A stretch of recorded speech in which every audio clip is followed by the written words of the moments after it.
아니, 이런 돈도 안 되는 걸 왜 하는 거야? 우리에게 중요한 건 돈이 전부가 아니란다. 그러면 도대체 뭐가 중요한데요? 미국 콜로라도에 위치한 한 지역 내 대학교 박물관장으로 보이는 한 여성이 박물관 내부를 돌아다니며 쩔쩔매는 모습을 보이고 있습니다.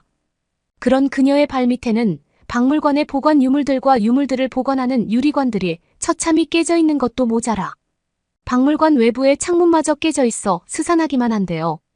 알고 봤더니 80년 만에 강한 폭염과 폭우로 습기에 취약한 박물관 유물들과 유리창들이 전부 깨진 것이었습니다.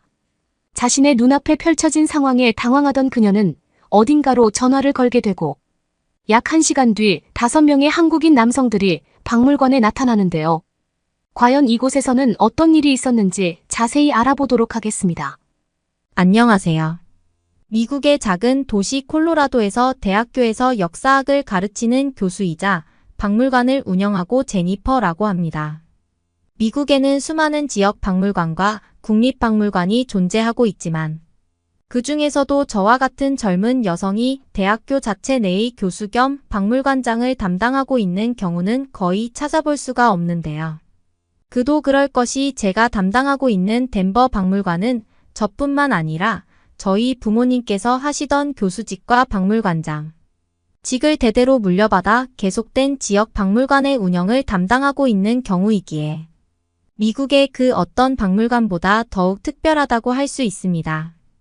하지만 제가 박물관장이 되고 난 이후 저희 덴버 박물관은 다른 미국의 박물관에서는 전혀 볼 수 없는 하나의 특색이자 장점이 새롭게 생기게 되어 최근 들어서는 저희 박물관의 인기가 더욱 많아지고 있는데요. 그리고 이러한 특별한 장점이 생기게 된 이유에는 덴버 박물관 근처에서 살고 있는 한국인 분들의 지혜가 매우 크게 작용했어요. 저는 미국의 도시 중에서도 다소 가난한 사람들이 모여 있는 콜로라도의 작은 마을에서 태어났습니다. 콜로라도의 작은 지역 박물관을 공동으로 운영하시던 저희 아버지와 어머니께서는 다소 특이한 직업이라고 할 수 있는 박물관장의 운영을 담당하기는 하셨지만 그렇게 큰 돈은 벌 수 없었기 때문에 저희 집은 언제나 가난한 상태를 유지하고 있었죠. 하지만 부모님께서는 할아버지 때부터 물려받은 덴버 박물관의 운영에 대해서 늘 자부심을 가져오셨지만 어째서인지 어렸을 때 저에게는 그런 부모님의 모습이 어리석기만 했습니다.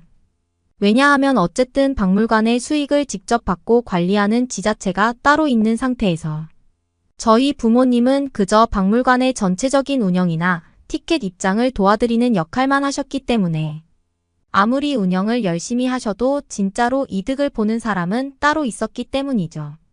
부모님께서는 일주일 중 단 하루도 쉬는 날 없이 아버지와 어머니가 서로 번갈아가며 교대를 하시면서 박물관의 운영을 이어나가셨고 거기서 벌어들인 돈들로 유일한 딸인 저만은 박물관의 운영을 물려받지 않길 바라시며 저희 학업에 많은 돈을 투자하셨습니다. 어렸을 때부터 부모님께서 밤낮 없이 새벽에도 출근하시는 모습을 보고 자라왔던 저는 당연히 나는 절대 박물관 운영을 물려받지 말아야겠다라는 생각마저 자리 잡을 정도였죠. 하지만 그때까지는 전혀 몰랐습니다. 지역 박물관을 직접 운영하는 것에 얼마나 다양한 지식이 필요하고 또 막중한 책임감이 필요한지 말이에요. 그렇게까지 부모님께서 고생하시는지 어렸을 때 저에게는 전혀 예상할 수 없는 일이었습니다.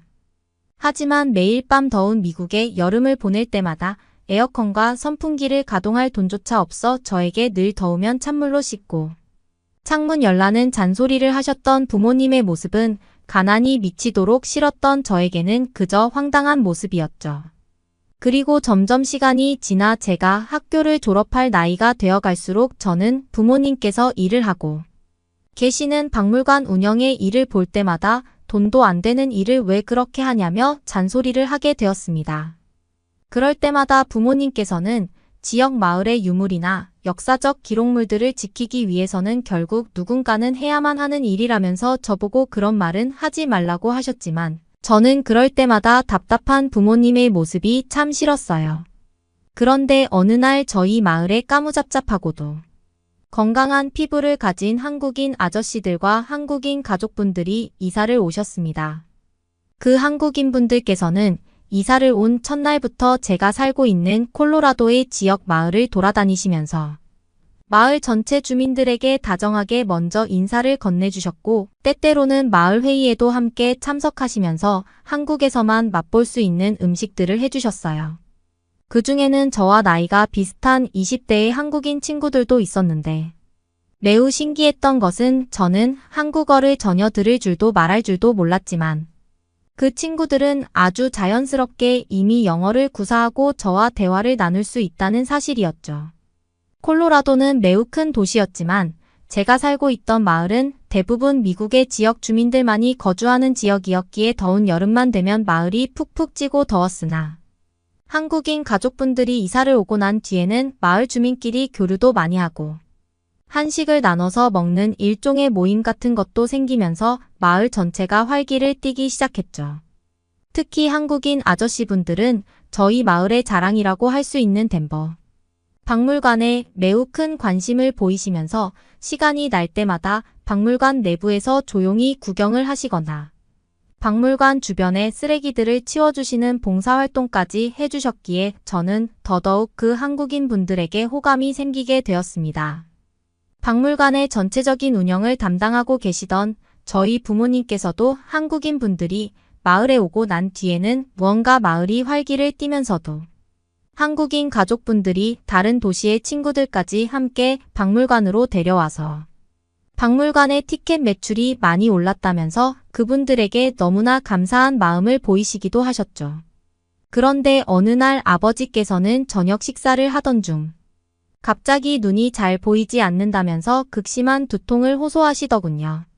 제가 살고 있던 콜로라도에서는 한번 병원을 방문하려면 꽤 많은 거리를 차로 이동해 병원을 방문해야만 했기에 아버지께서는 그저 집에 있는 간단한 감기약만 드시고서는 아마 괜찮아질 거라며 잠이 드셨고, 저는 어째서인지 그런 아버지를 보면서 불안한 마음이 들더군요. 그리고 아니나 다를까 아침에 눈을 뜬 순간 아버지께서는 눈을 뜨고 있는데도 앞이 잘 보이지 않는다며 거실 바닥에 주저앉고 말았고 곧바로 기절하셨습니다. 폭우가 굉장히 많이 오던 날이었기에 저는 급하게 자동차에 시동을 걸고 콜로라도에서 그나마 큰 병원으로 어머니와 함께 향하게 되었지만 병원에 도착했을 때에는 이미 아버지의 상태가 너무나 좋지 않은 상황이었죠. 뇌압이 너무 올라간 것이 중요 원인으로 보인다는 진단을 내려주시던 의사분께서는 이제부터라도 더운 날씨에 박물관으로 출근하는 일은 그만두어야 된다는 말과 함께 고령의 나이가 되어버린 아버지에게는 뇌압이 더욱 상승하게 되는 원인일 것이라며 당장 일을 그만둬야 된다고 말씀하시더군요. 아버지와 함께 출근해서 공동으로 박물관을 운영하고 계시던 어머니께서도 혹시나 하는 마음에 뇌압과 관련된 검사를 받았고 아버지만큼은 아니었지만 이제부터라도 일을 쉬고 건강을 챙겨야 된다는 좋지 못한 진단을 똑같이 받게 되었습니다. 결국 저희 가족은 하루아침에 부모님의 직업을 잃게 되는 황당한 가족이 되어버린 것이죠. 박물관의 전체 실적과 운영을 담당하는 콜로라도 지자체에 부모님의 몸이 안 좋아서 당분간 운영을 보류해야 될 것 같다고 얘기했지만 콜로라도 대학교에서는 무슨 말도 안 되는 소리냐면서 부모님의 자식인 저보고 운영을 대신하라는 다소 강경한 모습을 보이더군요. 박물관 운영을 물려받기 싫어서 지금껏 생각도 안 하고 살아왔었는데 하루아침에 부모님 대신 박물관을 운영해야 된다고 생각하니 극심한 두통이 몰려왔지만 저에게는 어떠한 선택권도 존재하지가 않았습니다. 눈이 보이지 않는 아버지께서는 병상에 누워 계신 채로 저에게 마지막 부모로서의 부탁이라며 박물관의 운영을 물려받기를 제안하셨고 그러한 아픈 아버지의 모습을 보니 눈물이 나면서도 참 답답한 마음이 들더군요. 그렇게 저는 어머니와 약 일주일의 인수인계 기간을 가진 뒤 덴버 박물관의 박물관장을 물려받을 수 있었습니다.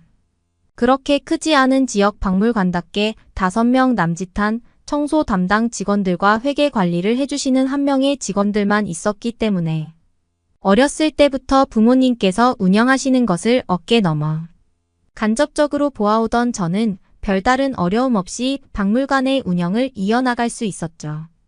하지만 점점 박물관장으로 근무를 하게 되면서 저의 눈에는 지금까지 부모님께서 운영해 오시던 방식이 다소 마음에 들지 않는 문제들이 보이기 시작하더군요.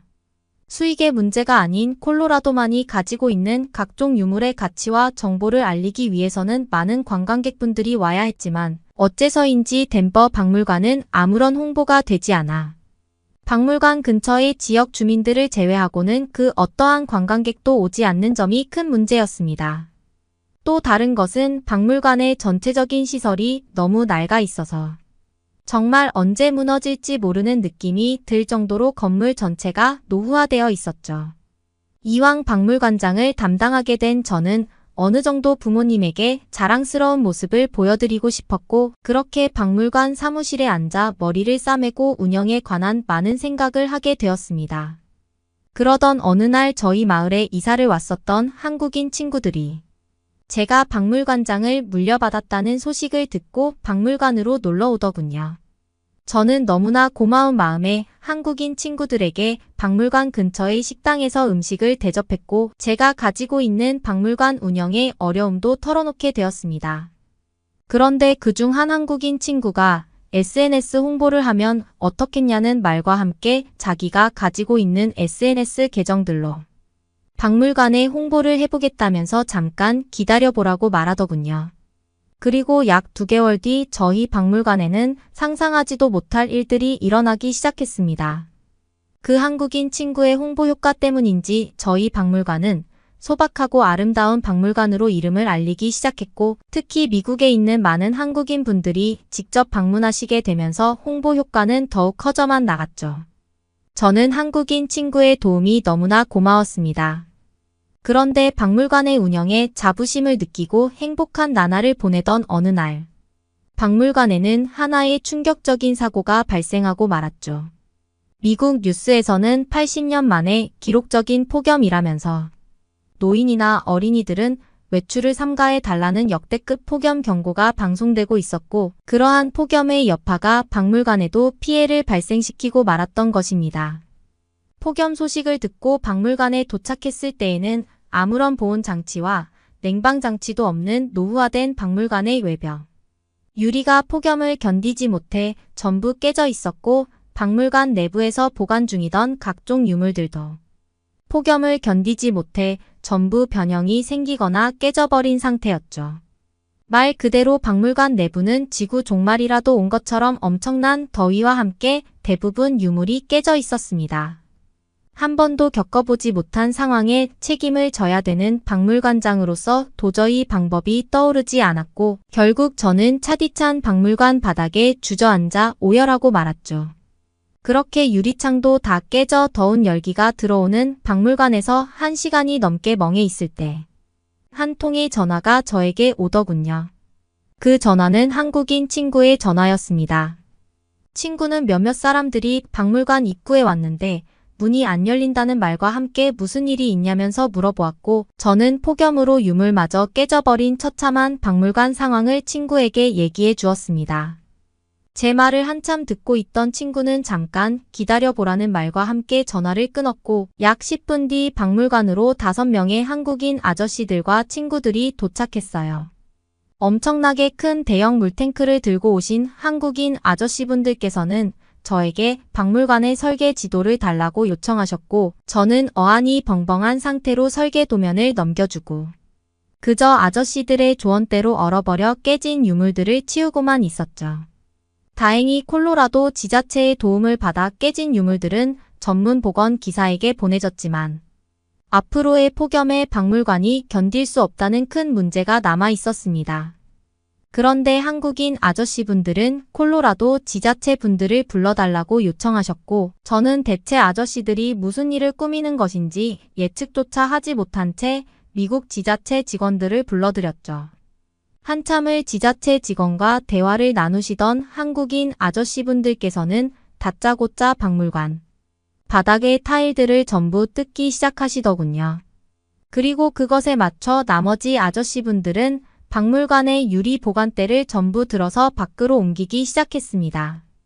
한 한국인 아저씨는 저한테 오시더니 지금부터 한국 전통 방식 이용한 대청마루를 박물관 바닥 전체에 깔아주겠다는 말과 함께 전기로 박물관을 시원하게 하는 것도 생각해 보았으나 오히려 차가운 냉풍이 직접 생기는 냉방 장치가 박물관 유물들에 더욱 손상을 끼칠 것 같아서 한국에서 사용하는 대청마루 시스템을 똑같이 박물관에 설치해 주겠다는 말씀을 이어나가셨어요. 알고 봤더니 그 한국인 아저씨분들은 한국에서 전문적으로 바닥 시공업체를 담당해 주시던 인테리어 업자분들이셨습니다. 그리고 박물관의 대청마루 공사는 무려 2주에 걸쳐 실행되었죠. 2주 뒤 모든 공사가 끝나고 아저씨들의 손에 이끌려 공사가 끝난 박물관에 처음 들어갔을 때의 감각을 저는 아직도 잊지 못하고 있습니다. 박물관 전체에 시원한 냉기가 느껴졌지만 직접적인 습기가 발생하지 않아 그곳의 유물들은 온전한 상태를 유지하고 있으면서도 강한 폭염에는 시원하게 지켜지고 있었죠. 콜로라도 지자체 직원분들도 미국 최초로 바닥 대청마루가 적용된 박물관이라면서 그 한국인 아저씨분들에게 작은 감사장을 수여하셨습니다. 그 이후 저희 박물관은 여름에도 항상 이용객이 끊이지 않는 지역 명소로 거듭나기 시작했죠. 병원에 누워 계시던 아버지께서도 이러한 소식을 들어서인지 매우 빠르게 회복하셨고 지금은 항상 여름이 되면 박물관으로 찾아와 시원한 바닥에 앉아보시며 늘 신기하다고 말씀하십니다. 아마 한국에서 사용하는 대청마루의 지혜와 한국인 아저씨분들이 없었다면 절대 해결할 수 없는 문제였겠죠. 한국인 분들이 저희 마을로 이사를 온 게 너무나 다행이라는 생각이 드는 요즘이에요. 그러면 다음 사연으로 넘어가겠습니다. 에이, 거짓말이죠. 새벽에 여자가 거리를 걸어 다니다니 말도 안 돼요. 카메라를 켜고 라이브 방송을 하는 여성에게 사람들이 말도 안 된다고 합니다. 하지만 여성이 카메라를 돌려서 주변의 모습을 보여주자 사람들은 놀랍니다. 과연 이 여성에게는 어떤 일이 있었던 걸까요? 안녕하세요. 아르헨티나에 살고 있는 메이데이입니다. 저는 여행 유튜버로 세계 여러 사람과 소통하고 있습니다. 저희 조국 아르헨티나를 잘 모르실 수도 있어서 소개해 드릴게요. 아르헨티나는 세계에서 8번째로 큰 나라로 다양한 자연 경관을 자랑합니다. 북쪽의 열대 우림부터 남쪽의 푸나고니아 빙하까지, 그리고 동쪽의 대서양 해안선과 서쪽의 안데스 산맥까지 다양한 지형을 감상할 수 있습니다. 특히 이과수 폭포, 파타고니아의 피츠로이산, 그리고 남극 탐험의 기점인 우수아이아는 자연 애호가들에게 인기가 많은 곳입니다. 과거 스페인 식민지 시대를 거쳐 독립한 이후 다양한 이민자들이 합류하여 독특한 문화적 혼합을 이루고 있어요. 탱고는 아르헨티나의 대표적인 음악과 춤으로 부에노스 아이레스의 탱고 공연은 꼭 경험해 볼 만한 가치가 있습니다. 우리 아르헨티나 사람들은 정말 열정적인데 특히 축구 사랑으로 유명합니다. 대표적인 리오넬 메시와 디에고 마라도나 같은 세계적인 축구 선수들에 대한 자부심이 대단합니다. 저도 축구를 굉장히 사랑하는 사람이라서 축구 이야기를 하는 걸 정말 좋아하는데 아르헨티나 사람을 붙잡고 축구 이야기를 하면 밤을 새버릴 수도 있을 것 같아요. 그럼 이런 제가 어떻게 유튜브를 시작하게 되었는지 여러분께 이야기해 드리려고 해요. 사실 저는 어릴 때부터 여행을 정말 좋아했어요. 부모님과 함께 아르헨티나의 여러 도시를 여행하면서 자연스럽게 다양한 문화와 사람들을 만나는 것이 즐거웠죠. 대학에 들어와서도 틈틈이 여행을 다니곤 했어요. 그런데 어느 날 문득 이런 생각이 들었어요. 내가 경험하는 이 멋진 순간들을 다른 사람들과도 나누면 어떨까? 처음에는 그냥 사진을 찍어 인스타그램에 올리는 정도였어요. 하지만 점점 더 많은 사람에게 제 여행 이야기를 들려주고 싶다는 생각이 강해졌죠. 그래서 유튜브 채널을 개설하기로 결심했어요. 제가 처음에 유튜브를 시작했을 때만 해도 그냥 재미있을 것 같아서이기도 하고 아르헨티나의 아름다운 곳을 알려드리고 싶은 마음에서였어요. 위에도 소개했듯이 아르헨티나 하는 땅도 넓고 그만큼 여행할 곳도 많았거든요. 처음에는 카메라 앞에서 말하는 것이 낯설고 어색했지만 시간이 지나면서 점점 익숙해졌습니다. 첫 영상을 올렸을 때는 떨리기도 했지만 친구들과 가족들이 응원해줘서 큰 힘이 되었어요. 제가 처음 올린 영상은 부에노스아이레스에서의 일상이었어요. 평소에 자주 가던 카페, 친구들과 함께한 파티, 그리고 대학 캠퍼스의 모습 등을 담았죠. 영상을 통해 많은 사람이 아르헨티나의 일상을 더 가깝게 느낄 수 있기를 바랐어요.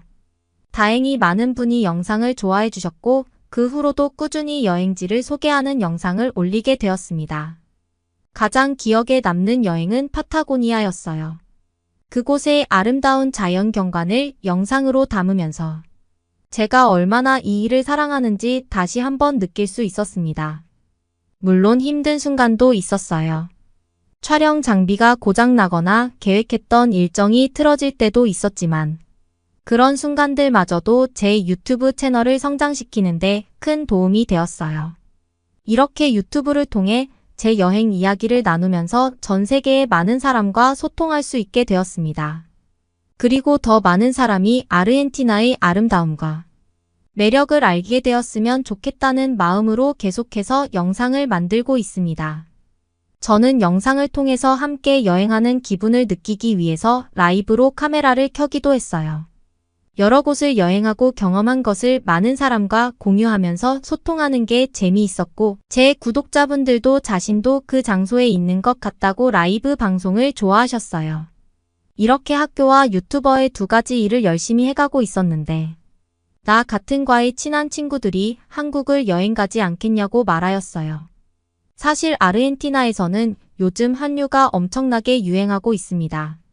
제가 중학생 때 처음으로 K-팝을 접했는데 그 이후로 한국 문화에 푹 빠져버렸습니다.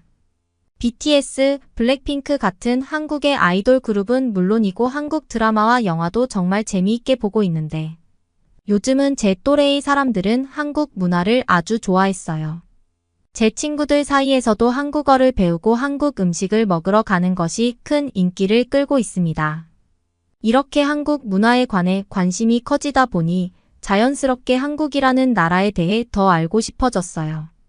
TV와 인터넷을 통해 보는 한국의 모습도 너무 매력적이었고 그래서 친구들과 함께 한국을 직접 여행해 보기로 결심했습니다. 한국 여행을 계획하면서 정말 설레고 기대가 많이 되는데 제가 좋아하는 K-팝 아이돌의 흔적을 따라가 보기도 하고 한국의 전통 문화와 현대 문화를 모두 경험해보고 싶었어요. 여행 준비를 하면서 한국어 공부도 열심히 했는데 간단한 말 정도는 할 줄 알아야겠다는 생각이었습니다. 여행 중에 찍은 영상들은 제 유튜브 채널에 올릴 계획과 함께 한국에서 라이브 방송도 해야겠다고 준비를 했습니다. 한국을 여행하면서 새로운 모험을 시작할 생각에 정말 두근거렸습니다.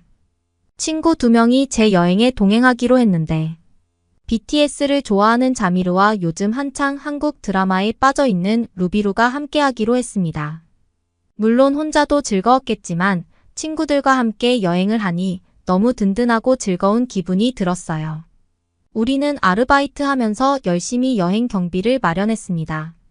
하지만 한국에 가는 비행기표를 끊는 것부터 우여곡절이 많았습니다. 슬프게도 아르헨티나에서는 한국에 가는 직항이 없었기 때문입니다.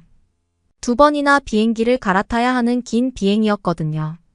우리는 아르헨티나에서 멕시코 공항으로 갔고 거기서 다시 로스앤젤레스에 가는 비행기를 탔습니다. LA에서는 공항에서 2시간이나 대기해야 했는데 LA 공항에 대기하는 곳이 좋지 못해서 편하게 있을 수는 없었습니다. 그리고 긴 기다림 끝에 한국으로 가는 비행기를 탈 수 있었어요. 각오는 하고 있었지만 2번이나 비행기를 갈아타는 일은 쉽지 않았습니다. 그리고 거의 24시간이 걸려서 인천공항에 겨우 도착할 수 있었습니다. 제발 한국까지 가는 직항이 생겼으면 좋겠다는 마음이 간절했습니다. 그래도 혼자가 아니라 친구들이랑 같이 와서 지루하지 않게 올 수 있었던 것 같아요. 그런데 한국에 도착하자마자 놀라고 말았는데 인천공항에 내려서 입국 심사를 하는 곳으로 향했는데 줄을 서 있는 사람이 너무 많았습니다.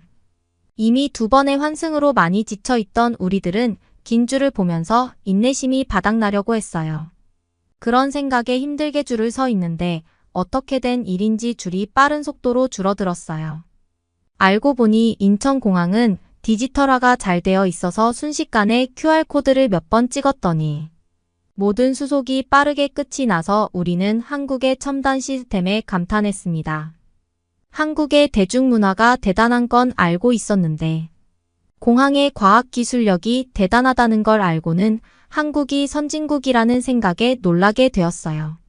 저는 전에 미국으로 여행을 간 적이 있는데 선진국이라는 미국은 입국 심사하는 곳은 적고 디지털화가 되지 않아서 서류를 들고 서서 보여주면서 긴 입국 심사를 해야 했어서 너무 힘들었거든요. 게다가 아르헨티나에서 왔다고 하니 공항 직원들이 얼마나 불친절했는지 생각만 해도 끔찍했습니다. 미국에 왜 왔는지 어디 묵을 건지 꼬치꼬치 물어봐서 마치 제가 죄라도 지은 것 같은 느낌까지 받아야 했어요. 미국에 들어가지도 못하고 돌아가야 할까 봐 무서웠는데 미국에 비해 한국 공항 직원들은 웃으면서 친절하게 대해줘서 너무 좋았습니다. 우리는 빠르게 짐을 찾아서 밖으로 나올 수 있었어요. 밖으로 나오니 인천공항이 얼마나 큰지 다시 한번 실감하게 되었어요. 이렇게 크고 화려한 공항은 처음이라서 우리 3명은 정말 멋지다고 감탄했습니다. 인천공항은 정말 국제적인 크기였고 반짝일 정도로 깨끗한 공항에는 첨단 장비들이 가득했습니다. 제가 한국 인천공항의 모습을 찍어서 영상을 올렸을 때 정말 많은 구독자가 이렇게 좋은 공항은 처음 본다고 했어요. 한국의 인천공항이 세계적으로 유명하다는 말을 들은 적이 있다면서 실제로 보니 한국에 너무 가보고 싶다는 이야기도 있었어요. 한국의 전통 옷을 입은 사람들이 공연도 하고 있었는데 그 모습에 반해서 한참을 바라봤어요. 심취해서 공연을 보고 나니 너무 크고 넓은 인천공항에서 갑자기 우리는 어디로 가야 서울로 갈 수 있는 지하철을 탈 수 있는지 알 수가 없었어요. 우리가 당황한 모습으로 길을 잃고 잠시 방황을 했는데 형광색 조끼를 입으신 한국인 할아버지가 다가오셨어요. 우리는 모르는 사람이 갑자기 다가오자 긴장을 했는데 그 할아버지는 영어로 길을 잃은 거냐며 자신이 도와주겠다고 말씀하셨어요. 그러고는 자신은 이곳에서 외국인들을 도와주는 일을 하는 직원이라고 하며 원하는 곳을 말하면 그 방향으로 데려다주는 일을 한다며 어디를 찾고 있냐고 하셨습니다. 너무나 친절하게 우리를 도와주시는 한국 할아버지에게 감동하였습니다. 인천공항에서는 일할 수 있는 노인분들에게 외국인들을 도와줄 수 있는 일을 맡기고 있다고 하네요. 아르헨티나라면 몸이 정정하고 일할 수 있어도 나이가 많은 사람을 위한 제도가 잘 없었습니다. 그런데 한국은 어르신을 존중하고 좋은 제도가 있다니 대단하고 부러웠습니다. 한국인 할아버지의 친절한 도움으로 우리는 지하철역에 도착했어요. 편리하게 에스컬레이터를 타고 내려갔더니 지하철역이 바로 나와서 너무 좋았어요. 이렇게 공항과 연결되어 있으면 비가 많이 오거나 눈이 많이 와도 도시로 바로 갈 수 있거든요. 공항에 갇히게 되는 일이 없을 테니 굉장히 효율적인 시스템이라는 생각이 들었습니다. 길 안내에 끝나지 않고 어떻게 티켓을 사는지도 배우게 되었어요. 할아버지는 티켓을 가는 역에 맞춰서 끊을 수도 있지만 교통카드를 사서 금액을 충전해 두면 지하철과 버스에서 모두 사용할 수 있어서 편리하다고 알려주셨어요. 우리에게 하나라도 더 가르쳐 주려고 노력하는 할아버지의 친절한 도움을 받고 나니 한국이 이렇게 빠르게 선진국이 될 수 있었던 것이 한국 사람들의 부지런한 노력 때문이 아닐까 합니다. 한국이 참 부러워지는 순간이었어요. 해외여행을 가서 친절한 사람을 만나는 게 정말 힘든데 저와 친구들은 할아버지에게 몇 번이나 감사하다 인사를 했습니다. 우리는 교통카드를 개찰구의 기계에 찍은 후에 지하철로 내려갔습니다. 지하철역은 너무 깨끗하고 스크린도어가 있어서 안전하게 보였습니다. 지하철역에는 약에 취한 노숙자나 이상한 사람도 없었고 지하철역의 모니터에서는 언제 지하철이 오는지 시간까지 다 표시되어 있어서 항공이 승객을 생각하는 마음이 느껴졌습니다. 아르헨티나의 수도 부에노스아이레스에도 지하철이 있는데 1913년부터 운행되는 100년이 넘는 역사 깊은 지하철이었습니다. 물론 새롭게 보수를 하였지만 오래돼서 그런지 지하로 내려가는 계단도 좁고 역도 낡았거든요. 그리고 지하철역도 그렇게 많지 않았고 노선도 적었는데 한국의 노선도를 보니 서울 시내 곳곳을 거미줄처럼 연결한 많은 역이 있어서 놀라웠어요. 그래서 한국의 지하철역이랑 아르헨티나의 지하철역이 비교되었습니다. 지하철에 탔는데 지하철도 너무 깨끗하고 오래된 지하철이 아니라 새로운 지하철이라는 걸 알 수 있었어요. 가장 놀라운 건 좌석도 넓고 통로도 굉장히 넓었어요. 아르헨티나의 지하철도 요즘은 최신 열차로 바뀌어서 많이 좋아졌지만 통로가 사람 한 명이 지나갈 만큼 좁았어요. 지하철의 모니터에서는 우리가 지금 어느 역에 있는지, 다음 역은 어디인지도 보기 좋게 표시가 되었습니다. 빠르고 정확한 한국의 지하철을 타고 우리는 숙소 근처의 역에서 내렸습니다. 내려서 올라가니 지하철역에 엘리베이터도 있고 에스컬레이터도 있어서 힘들이지 않고 지상으로 올라갈 수 있다는 게 너무 좋았습니다. 우리는 무사히 숙소에 도착해서 짐을 놓고선 제일 먼저 간 곳은 한국 영상을 볼 때마다 침을 흘리면서 보았던 광장시장입니다. 광장시장은 한국의 전통시장인데 고급스러운 쇼핑몰도 좋았지만 저는 다른 나라를 여행할 때는 시장을 많이 가는 편이에요. 그 나라 사람들의 삶을 엿볼 수 있는 장소라고 생각하거든요. 광장시장은 한국적인 음식들이 굉장히 많았는데 아주 작은 생선을 볶은 음식이 있었는데 가게 주인에게 이게 뭐냐고 물어보니 멸치볶음이라고 했습니다. 중간중간 가판에서 음식을 파는 곳이 있었는데 간장게장이라는 걸 비닐로 된 장갑을 끼고서 먹는 외국인의 모습도 볼 수 있었어요. 광장시장에는 관광객들이 굉장히 많았습니다. 그래서 그런지 시장 곳곳에 다양한 외국어로 쓰여 있는 안내문도 많이 있었어요. 호떡이며 닭강정, 탕후루 등 손에 들고 먹을 수 있도록 간식이 팔고 있어 너무 맛있어 보였습니다. 넓은 시장 안은 다양한 한국적인 음식과 상품으로 가득 차 있었고 사람들의 웃음소리와 상인들의 호객 소리가 어우러져 활기찬 분위기가 느껴졌습니다. 시장 안을 걷다 보니 매콤한 냄새가 코를 자극했는데 그 냄새는 바로 우리가 광장시장을 온 목적이었어요. 바로 떡볶이를 먹어보기 위해서였는데 이곳도 가판대에 음식을 팔고 있었는데 우리는 의자에 앉아서 떡볶이와 김밥을 주문했습니다. 가게 아주머니는 친절한 미소로 맛있게 먹으라고 말해줬고 저는 한국말로 감사합니다 라고 말했어요. 떡볶이의 빨간색이 선명하게 눈에 들어왔고 찐득한 소스가 떡과 어우러져 있었습니다. 처음 한 입을 먹었을 때 매콤하면서도 달콤한 맛이 입안 가득 퍼져나갔습니다. 엄청 매운맛이 났고 떡의 쫄깃한 식감과 소스의 깊은 맛이 완벽한 조화를 이뤘어요. 자미르는 BTS가 떡볶이를 먹는 영상을 볼 때마다 저건 무슨 맛이길래 저렇게 매워하면서도 먹는 걸까 궁금했다고 합니다. 그런데 자기가 직접 먹어보니 중독성 있는 맛이라고 하네요.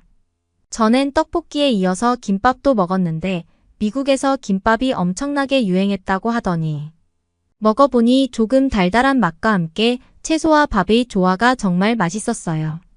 떡볶이가 너무 매우면 김밥을 먹으면서 행복한 한국에서의 식사를 즐겼습니다. 저는 시장을 돌면서 열심히 영상을 찍었는데 정말 신기하고 놀랄만한 장면이 많았어요. 그 중에서도 시장 사람들은 물건을 아무렇지 않게 밖에 내놓고 판매하고 있다는 사실에 정말 놀랍습니다. 아르헨티나였으면 누가 훔쳐갈까 봐 그렇게 하기 힘들거든요. 그런데 소문대로 한국은 정말 안전하구나 하면서 부러운 마음이 들었습니다. 또 놀라웠던 장면은 어떤 아저씨는 시장에서 물건을 내버려둔 채 꾸벅꾸벅 졸고 계시는 거예요. 누가 훔쳐갈지 걱정도 하지 않은지 그 모습이 너무 자연스러워 보였어요. 그래서 드디어 밤에 산책하러 가기로 마음먹었습니다. 한국 분들은 뭐 밤에 산책하는 게 별일이라고 마음을 먹는다는 말을 할까 생각을 하시겠지만 남미는 치안이 그렇게 좋지 못했습니다. 그래서 밤에 산책이라는 건 함부로 할 수 없었어요. 여자든 남자든 밤에 위험한 일을 당할 수도 있었거든요. 그래서 저는 한국에서 사람들이 많고 밝은 곳으로만 다니면서도 마음속 깊은 곳에서 누군가 내 휴대폰을 훔쳐가면 어떻게 해야 할까? 길을 걷다 무장 강도를 당하면 어쩌냐고 하면서 너무 불안했어요. 제가 살던 곳은 그런 곳이었기 때문에 제가 이렇게 느끼는 건 너무 당연하였습니다. 하지만 이렇게 생각하는 게 미안할 정도로 한국의 밤거리는 안전했어요. 저는 이렇게 밤에 안전함을 느끼며 산책하는 것이 처음이었어요. 그리고 산책하다 발견한 24시간 편의점으로 갔습니다. 새벽 시간이었지만 편의점은 환하게 불을 켜고 장사를 하는 모습이 참 어색했어요. 아르헨티나는 저녁만 돼도 상점과 음식점이 문을 닫았기 때문입니다. 그뿐만 아니라 제가 여행 간 나라에서는 이런 곳이 없어서 가게가 닫기 전에 음식이나 물을 사두지 않으면 저녁과 아침에 음식이 없어 낭패를 보기도 했는데 한국은 언제라도 필요한 게 있으면 편의점에 가서 물건을 살 수 있다니 정말 좋아 보였습니다. 저는 카메라를 켜고 라이브 방송으로 편의점에서의 모습을 보여줬어요. 우리는 편의점을 구경하러 가서 물도 사고 간식과 얼음컵과 비닐팩, 음료도 샀습니다. 한때 유튜브에서 한국 편의점에서 산 얼음컵에 음료를 담아서 마시는 영상이 엄청 유행을 하였거든요. 편의점은 간편하게 먹을 수 있는 음식과 과자뿐만 아니라 생필품도 있었어요. 치약과 칫솔, 볼펜이나 양말 같은 것도 팔고 있어서 신기했어요. 그리고 저는 편의점이 신기해서 촬영하느라 정신이 없었는데 갑자기 카메라가 저를 툭툭 치더니 어떤 곳을 가리켰어요. 저는 그쪽을 바라보고선 너무나 놀랐습니다.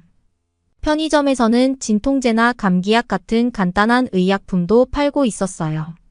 여행 중에 갑자기 아프게 되면 약국을 찾기도 힘들고 약국이 안 하는 시간이나 주말이면 쉽게 의약품을 사는 것도 어려웠는데 한국은 편의점에서 의약품을 살 수 있다니 정말 놀라운 나라였습니다. 여행자의 입장에서도 24시간 편의점은 너무 좋은 곳이었습니다. 사람들은 실시간으로 한국의 편의점을 보여주자 너무 신기해했고 한국에 가면 꼭 편의점에 들려야겠다고 했어요. 편의점에서 현금을 내고 거스름 돈을 받은 후 밖으로 나와 숙소를 향해서 걸어가고 있었는데 뒤에서 누가 급하게 다가오는 소리가 들렸어요. 저는 괜히 밤에 나왔다는 생각이 들었고 너무 무서워서 소리를 지를 뻔했어요. 그런데 뒤돌아보니 아까 편의점의 점원이었고 그 사람은 한국말로 뭐라고 이야기했어요. 한국말을 조금 아는 루비루가 돈 계산이 잘못됐다는 것 같다고 했어요. 그래서 다시 편의점으로 갔는데 아까 받은 잔돈보다 더 많이 돈을 내주는 것이었습니다.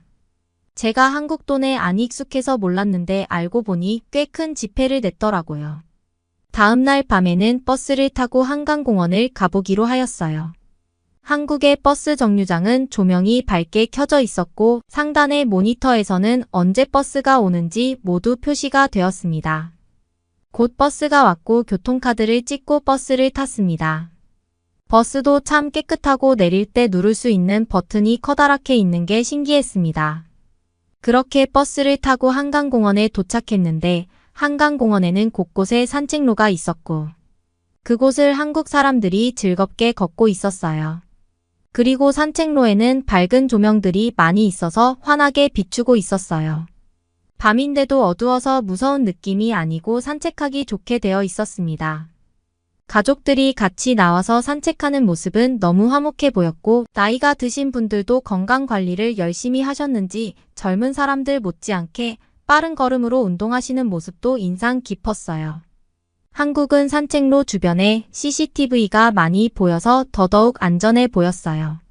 저희는 즐겁게 한강공원을 산책하다가 갑자기 루비루가 화장실을 가고 싶다고 해서 당황했어요. 나오기 전에 미리 갔어야지 이런 공원에 화장실이나 제대로 있을지 알 수 없었어요. 하지만 생리적 현상을 어떻게 할 수 없잖아요. 그래서 우리는 조심스럽게 공중화장실을 찾아다녔는데 다행히도 가까운 곳에 화장실이 있었습니다. 하지만 엄청 지저분하겠지 하면서 화장실로 갔는데 이게 어떻게 된 일인가요? 한국의 공원에 있는 공중화장실은 너무 깨끗한 것입니다. 그냥 깨끗하기만 한 게 아니라 깨진 곳도 없고 조명도 환하고 무려 공중화장실에 비데까지 설치되어 있었습니다. 화장실이 너무 청결하다는 것은 물론이었고 칸마다 휴지도 충분했고 손을 씻을 수 있게 비누도 준비가 되어 있었어요.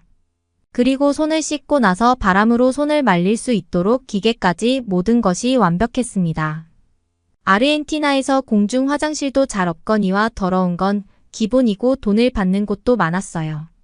저는 한국이 진정한 복지강국 같아 보였고 세계 어딜 가도 이렇게 깨끗하고 잘 유지된 공중화장실이 무료이기까지 한 곳이 거의 없다는 사실을 알고 있었습니다.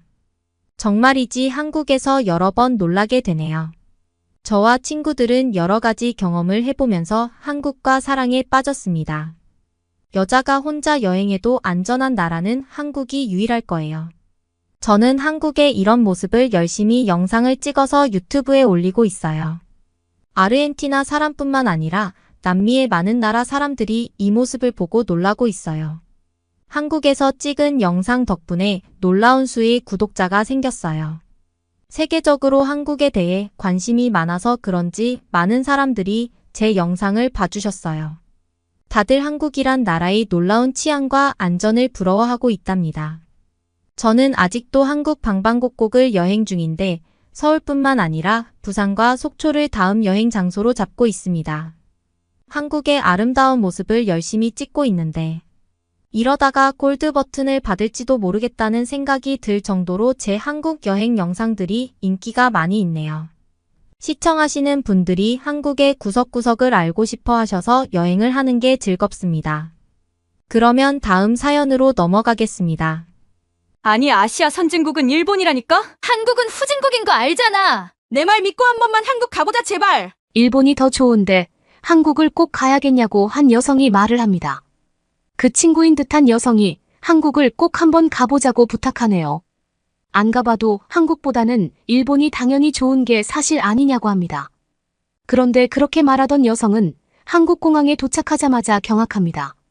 과연 이 여성에게는 어떤 일이 있었던 걸까요? 안녕하세요. 저는 네덜란드에 사는 오슬로라고 합니다. 네덜란드에서 대학을 다니고 있어요. 저에게는 어려서부터 아주 친한 친구인 혜리 씨가 있습니다. 하지만 저는 아버지의 사업이 잘 되셔서 좋은 동네로 이사를 가게 되고 안타깝게도 중학교 이후로 만나는 게 힘들었어요. 그런데 정말 놀랍게도 우리는 같은 대학교를 들어가게 되면서 다시 만났어요. 진짜 어릴 때부터 친한 친구를 대학에서 다시 만나게 되다니 정말 기뻤어요. 하지만 조금 곤란한 점이 있었어요. 저는 중학교 때 일본을 다녀왔는데 그때 이후로 일본을 좋아하게 되었어요. 벌써 5년 전이긴 하지만 처음 일본을 갔는데 지하철도 너무 좋고 사람들도 친절하고 음식도 맛있었어요.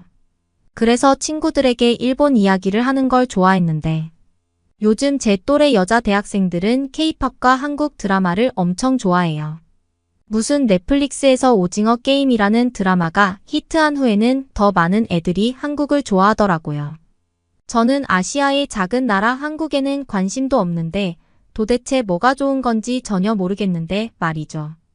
은근히 일본을 좋아하는 저와 말을 하기 싫어하기까지 해서 더 화가 났어요. 아시아라면 역시 일본인데 다들 너무 뭘 몰라요. 직접 갔다 온 적도 없으면서 말이죠.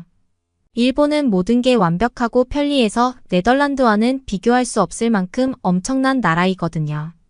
직접 가보면 한국 하던 게 부끄러워질 텐데 말이에요. 그래도 저와 어릴 때부터 친구인 혜리 씨는 물론 한국의 아이돌을 좋아하기는 하지만 저의 이야기를 무시하지 않고 들어줬어요. 우리는 일본 외의 부분에는 정말 잘 맞아서 전 혜리 씨를 아주 좋아했고 혜리 씨와 있으면 즐거웠어요. 그래서 저는 혜리 씨도 일본을 한번 가본다면 일본이 더 좋은 나라니까 좋아하지 않을까 하는 생각이 들었어요. 저는 집에 가자마자 아버지에게 혜리 씨와 함께 일본 여행을 시켜달라고 졸랐어요. 아버지는 평소에도 일본 가고 싶다고 계속 말했던 저를 못 말린다면서 조심해서 다녀오라고 허락을 해주셨어요. 저는 너무 신나서 혜리 씨에게 말을 했어요. 혜리 씨도 우리 집이 잘 살긴 하지만 그래도 비용을 대준다는 말에 깜짝 놀라며 고맙다고 했어요. 그런데 며칠 봐봐라는 고민을 하는 듯 하더니 한국을 혹시 들려서 올 수 있냐고 하는 거예요. 자기가 좋아하는 아이돌의 캐릭터 인형을 너무 사오고 싶다고 했어요. 저도 마침 일본 옆에 한국이 있어서 하도 다들 한국해서 궁금하기도 해서 그러자고 했더니 혜리 씨는 너무 고마워하는 거예요. 혜리 씨의 기뻐하는 얼굴을 보니 조금 미안한 마음이 들기도 했어요.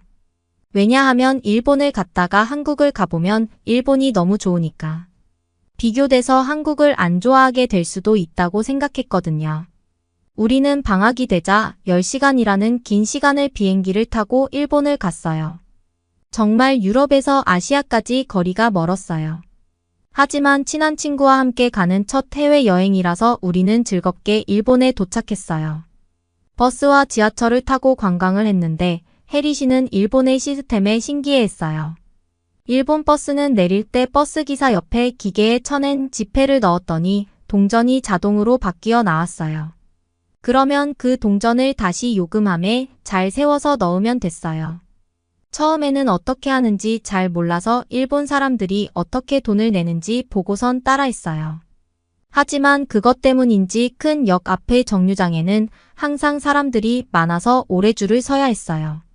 그리고 일본은 지하철이 잘 되어 있어서 타고 많이 관광을 다녔어요. 일본의 전철은 어떤 열차를 타다가 다른 라인 지하철을 타려면 나갔다가 표를 다시 끊어서 들어가야 했어요. 외국인인 우리는 조금 어렵게 느껴졌지만 그래도 그것도 여행의 묘미라고 생각했어요. 게다가 네덜란드보다는 지하철이 훨씬 많은 곳을 가고 노선도 엄청 많아서 편리했어요. 혜리 씨도 네덜란드에 있다가 일본을 와보니 너무 멋지다며 좋아했어요. 일본의 일정을 마치고 한국으로 갈 때가 다가왔어요. 혜리 씨는 일본이 이렇게 좋은데 자신 때문에 한국에 가게 되어 미안하다고까지 했어요. 저는 그 말에 기분이 좋았지만 다음에 기회가 되면 또 일본에 와서 놀면 된다고 말해주었어요. 그렇게 우리는 일본을 떠나서 한국 인천공항으로 가게 되었어요. 별 기대감 없이 한국 인천공항을 도착하자마자 큰 충격을 받았어요. 화장실에 들렀는데 저는 이곳이 공중화장실이라는 사실에 놀라움을 금치 못했습니다. 어떻게 이렇게 깨끗하고 좋은 향기가 나고 조명도 밝은데 비데까지 갖춰져 있는 화장실이 공중 화장실이라니 충격적이었어요. 입국장을 나가서도 한국은 공항 안내를 도와주는 로봇이 있어서 이곳은 미래 세계에 온 걸까 하는 생각까지 할 정도였습니다. 정말 크고 아름다운 공항이라서 인천공항을 보자마자 한국이 선진국이라는 걸 느낄 수 있었습니다. 공항이 너무 밝고 깨끗했어요. 일본 공항은 깨끗하기는 했지만 뭔가 오래된 느낌이 있었거든요. 일본 공항이 옛날 같다면 인천공항은 미래의 새로운 세상 같은 느낌이었어요. 입국 심사를 하러 갔는데 일본에 들어갈 때는 사람도 많고 처리도 느려서 한 명 한 명 입국 심사를 하는데 엄청나게 오래 걸렸는데 한국에서는 편리한 시스템으로 순식간에 줄이 줄어들었어요. 그저 QR코드 스캔을 한번 하는 것만으로 순식간에 한국에 입국할 수가 있었어요. 일본에서는 짐이 나오는 것만도 한참이나 기다려서 겨우 찾을 수 있었는데 인천공항은 나갔더니 저희 짐도 다 나와 있어서 너무 편리했어요. 그리고 밖으로 나가기 전에 화장실을 갔는데 화장실이 너무 깨끗한 거예요. 화장실 바닥마저 반짝이는 것 같았고 이렇게 많은 사람들이 사용하는 화장실이 비데까지 설치되어 있는 거예요. 한국에 도착하고 저와 혜리 씨는 일본에서 그랬던 것처럼 한국의 대중교통을 이용했어요. 한국은 공항과 버스 정류장, 심지어 지하철까지 서로 연결되어 있었어요. 저희는 편의점에서 교통카드를 사서 충전을 해서 썼어요. 지하철을 타러 갔는데 교통카드를 한번 터치한 것만으로 바로 이용을 할 수 있었어요. 그리고 한국의 지하철 시스템은 일본보다 더 쉽고 편했어요. 더 조작하기 쉬운 기계로 목적지만 입력하면 불편하게 2번, 3번 표를 끊지 않고 한 번만 요금을 지불하고 갈 수 있었습니다. 다 같은 색의 라인 지하철을 타다가 다른 색의 라인 지하철로 환승할 때 막힘없이 환승할 수 있었어요. 일본에서는 지하철을 환승하려면 밖으로 나가서 멀리 걸어가서 다른 역을 찾아가 다시 들어가야 했어요. 그래서 길이 헷갈리기도 했는데 그래도 일본에서는 불편한 걸 몰랐어요. 하지만 한국에서 조금만 있어 보니 일본은 왜 이렇게 불편하게 시스템이 되어 있을까 생각이 들었습니다. 저는 한국의 놀랍고 편리한 교통 시스템을 이용해보자. 일본이 너무 뒤처졌다는 생각이 들었어요. 버스를 이용할 때도 대부분의 한국 사람들은 카드를 터치해서 버스비를 지불했어요. 우리도 교통카드 한 장으로 지하철도 타고 버스도 타고 해도 돼서 너무 좋았어요. 게다가 환승을 하면 할인까지 된다는 걸 알고선 한국의 교통 시스템이 너무 좋은 거 아닌가 하는 생각도 들었어요. 정류장에서 승객들의 요금 지불 때문에 버스가 불필요하게 지연되는 일은 아예 없었습니다. 일본에서는 역 앞에 내릴 때 너무나 오래 버스가 서 있었던 경우가 있었거든요. 일본의 발전된 시스템에 감탄했던 게 며칠 전인데 한국과 비교하면 뭔가 과거와 미래 같은 느낌이 들었어요. 저희가 정말 충격을 받은 일이 있었는데 한국의 버스 정류장은 유리로 된 작은 공간이 있었어요. 저와 혜리 씨는 버스를 기다리다 추워서 거기를 들어가 의자에 앉았어요. 그리고 믿을 수 없는 일을 겪었어요. 유리 안으로 들어온 것만으로도 바람을 막아줘서 따뜻했는데 의자까지 따뜻한 거예요. 둘 다 놀라서 손으로 만져봤는데 의자가 따뜻한 걸 알고선 한국은 대중교통을 기다리는 사람까지 생각해 준다는 것에 감동했어요. 게다가 버스가 언제쯤 오는지 시간이 표시되어 있는 큰 모니터도 있어서 몇 분 후에 우리가 탈 버스가 오는지도 바로 알 수 있었어요. 일본에서는 버스 정류장이 네덜란드와 다른 게 없어서 평범하다고 생각했는데 한국에 와보니 선진국은 한국이구나 생각이 들었어요. 저는 혜리 씨에게 일본이 좋다고 그렇게나 열심히 말한 게 부끄러워졌어요.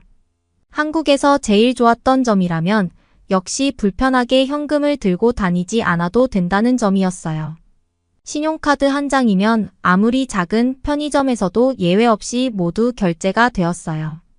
일본에서는 신용카드를 사용할 수 없는 곳이 많아서 현금이 많이 필요했어요. 하지만 네덜란드에서도 현금을 많이 써서 당연하다고 생각했던 것이고 일본에서도 이상한 점을 못 느꼈어요. 하지만 다른 나라의 돈에 익숙하지 않아서 계산을 할 때마다 동전과 지폐를 보면서 헷갈려서 힘들었어요. 그런데 한국을 와서 카드 하나로 모두 결제를 하다 보니 현금을 쓸 일이 거의 없어서 굳이 익숙하지 않은 다른 나라 화폐를 쓰는 불편함을 겪을 필요가 없었어요. 정말 놀라운 것은 커피 한 잔을 마셔도 카드로 결제가 되었답니다. 일본에서는 환전한 돈이 다 떨어져서 카페를 찾아가 커피 한 잔을 결제하려고 했더니 여기는 카드는 안 된다며 화냈던 일본인 아저씨의 얼굴이 무서웠거든요. 하지만 한국에서는 그런 일로 얼굴을 붉히는 일이 전혀 없는 것은 물론이고 서비스 하나도 친절한 한국 사람들 때문에 여행이 즐거웠어요. 게다가 더 놀라운 일이 벌어졌어요. 우리가 하도 이곳저곳 한국이 너무 볼 곳이 많아서 열심히 돌아다녔거든요. 게다가 혜리 씨가 너무 사고 싶어 하던 한국 아이돌의 캐릭터 인형까지 사고 나니 너무 힘들어서 카페에 들어갔어요. 사람이 꽤 많은 큰 카페였는데 저와 혜리 씨는 하루 종일 돌아다니고 힘들어서 커피를 마시면서 앉아서 한국에 와서 놀랐던 점을 말하면서 수다를 떨었어요. 그렇게 저희는 수다를 떨다가 가장 놀란 곳은 무인 아이스크림 판매점이라는 곳이었습니다. 사람이 지키고 있어도 도둑이 들기 일수인 다른 나라들을 생각해보면 무인으로 무엇인가 판단하는 것 자체가 신기하고 놀라운 일이었어요. 한국 사람들은 무인 아이스크림 판매점을 지키는 사람이 아무도 없는데도 모두 자기가 산 만큼 스스로 계산하고 나갔어요. 진짜 아무도 훔쳐가는 사람이 없나 궁금해서 저는 계속 카메라로 판매점을 찍었거든요. 그런데 한국 사람들은 정말 정직해서 그 모습을 보고 한국의 시민의식에 다시 한번 놀랐습니다.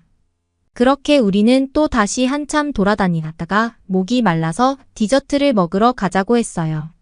그래서 이리저리 카페가 어디 있나 살펴보고 있었는데 또 놀라게 됩니다.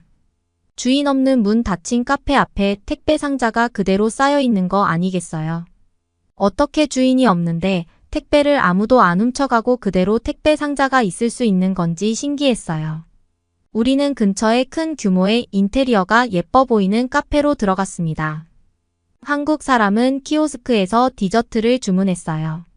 저는 키오스크를 써본 적이 없어서 당황했지만 영어 메뉴도 있어서 언어를 영어로 바꾸고선 키오스크로 주문을 할 수 있었어요. 그냥 클릭 몇 번 하고 카드를 넣어달라고 해서 카드를 넣고 계산했더니 주문이 되었는데 너무 편리했어요. 그리고 스크린에 우리가 주문한 번호가 뜨자 우리는 디저트를 받아올 수 있었습니다. 테이블에 앉아서 디저트를 먹으면서 주변을 둘러보는데 이게 어떻게 된 일인가요? 많은 한국 사람이 노트북을 가지고 자리에 앉아서 공부하거나 일을 하고 있었어요.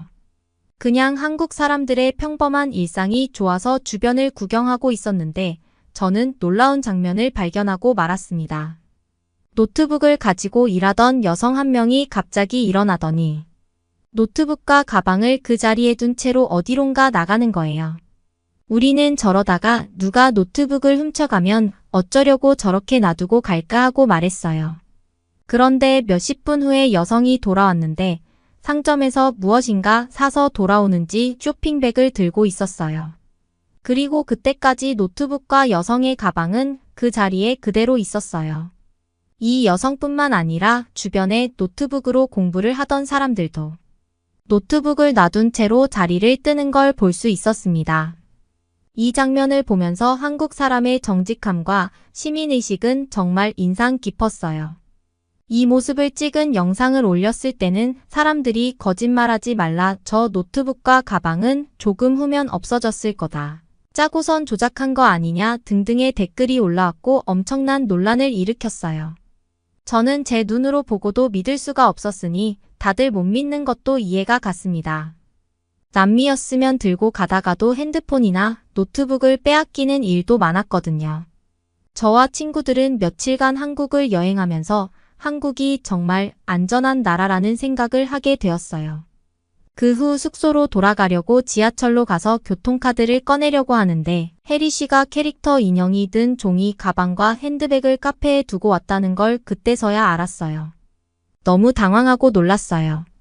그 사람 많은 카페에 핸드백을 두고 오다니 이미 누군가가 가져갔을 거라는 생각에 절망감이 들었어요. 그래도 혹시 몰라서 카페에 들어가서 우리가 앉았던 자리로 갔는데 이미 다른 사람이 앉아 있었고 역시 거기에는 혜리 씨의 핸드백과 종이백이 없었어요. 그 안에 돈이며 카드, 핸드폰까지 들어 있었는데 그게 없어졌어요. 게다가 겨우 산 아이돌 캐릭터 인형인데 너무 슬퍼하며 혜리 씨는 눈에 눈물이 고이는 거예요. 저도 어쩔 줄을 몰라서 눈물이 날 것 같았어요. 그런데 그때 카페 점원이 다가오더니 혹시 여기 앉으셨던 분이냐고 물었어요.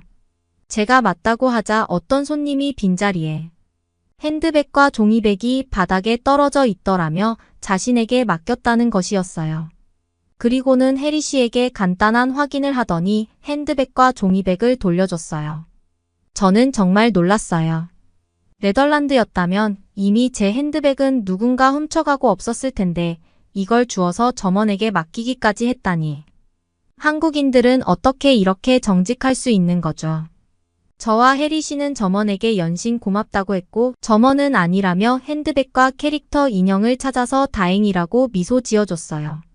사실 일본에서는 사람들이 친절한 것 같기는 한데 등 뒤가 서늘한 느낌을 조금 받았거든요.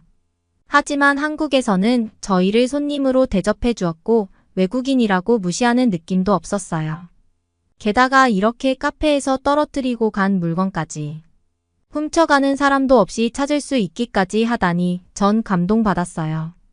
저는 이번 여행에서 느낀 점이 참 많았어요. 일본이 최고라고만 생각하고 있었는데 두 나라를 여행 와보니 제가 너무 우물한 개구리 같다고 생각이 들었어요. 네덜란드 사람 입장에서 보자면 두 나라 모두 잘 살고 좋은 시스템을 가지고 있지만 이제는 일본보다 한국이 훨씬 좋다는 걸 알게 되었어요. 그 이후 저는 여행을 마치고 온 뒤 더 이상 일본 이야기를 하지 않아요. 언젠가 다시 여행을 가면 한국만 여행하자고 혜리 씨에게도 말했어요. 혜리 씨도 제 말에 기뻐하면서 같이 한국 드라마를 보자고 했어요. 이번 주말에 같이 한국 드라마를 보기로 했답니다. 저의 이야기는 여기까지입니다. 여러분 오슬로 씨의 이야기 어떻게 보셨나요? 일본이 한때 경제대국으로 여러모로 한국보다 좋았던 시대가 있었습니다. 하지만 한국은 경제적으로도 발전했을 뿐만 아니라 여러 가지 교통과 사회 시스템까지 첨단 시스템을 가진 나라가 되었습니다. 예전에 일본을 가본 오슬로 씨는 친구 해리시 씨 덕분에 한국에 와서 새로운 시대의 새로운 경험을 하게 되었네요. 여러분은 어떻게 보셨나요? 응원과 격려의 한마디씩을 댓글로 남겨주시기 바랍니다. 사연자분들께 전달해드리겠습니다. 실제 사연 제보를 받고 있습니다. 채택되신 분께는 작은 선물도 보내드리고 있습니다. 저희의 사연이 여러분의 하루의 작은 힘이 될 수 있었으면 좋겠습니다. 감동적인 사연을 주변 분들과 이야기 나눠보세요. 더욱더 좋은 영상으로 다시 찾아뵙겠습니다.